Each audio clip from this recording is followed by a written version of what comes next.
ज्येष्ठ अभिनेत्री सुलभा देशपांडे यांचं वृद्धापकाळानं निधन झालं। त्या 80 वर्षांच्या होत्या। त्यांच्या राहत्या घरी त्यांचं निधन झालेलं आहे। रंगभूमी, मराठी आणि हिंदी सिनेमा आणि छोट्या पडद्यावर आपल्या अभिनयाची छाप सोडणाऱ्या सुलभाताईंच्या जाण्यानं रंगभूमी आणि सिनेसृष्टीवर शोककळा पसरलेली आहे।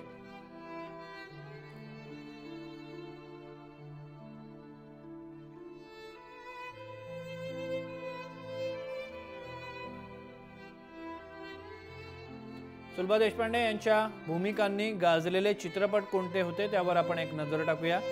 भूमिका, कोंडुरा, गमन, चौकट राजा, जैत रे जैत, मला आई व्हायचंय, हापूस, विहीर, जिंदगी और तूफान, विजेता, इजाजत, राजा की आएगी बारात, सलाम बॉम्बे, याराना, त्रिदेव, विरासत, इंग्लिश विंग्लिश या चित्रपटांमध्ये त्यांनी केलेलं काम सगळ्यांच्याच लक्षात राहिलेलं होतं।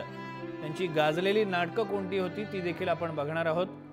शांतता कोर्ट चालू आहे मधली त्यांची बेणारेबाईंची भूमिका सगळ्यांच्याच लक्षात राहील अशी होती। राजा राणीला घाम हवा, सखाराम बाइंडर, दुर्गा झाली गौरी, बाबा हरवले आहेत, पंडित पंडित, तुझी अक्कल शेंडीत या नाटकांमध्ये त्यांनी केलेली कामं सगळ्यांच्याच लक्षात राहणारी आहेत।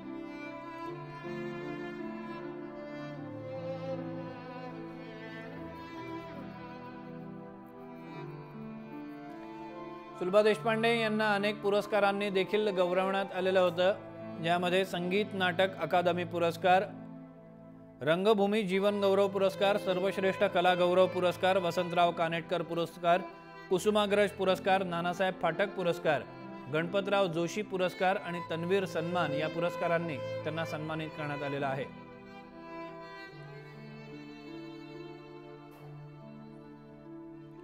ज्येष्ठ अभिनेत्री सुलभा देशपांडे यांचं निधन झालं।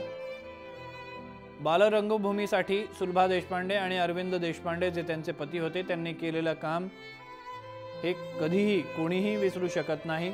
बालरंगभूमीसाठी त्यांनी अविरत मेहनत घेतली। बालरंगभूमी मोठी व्हावी यासाठी त्यांनी सातत्याने प्रयत्न केलेले होते।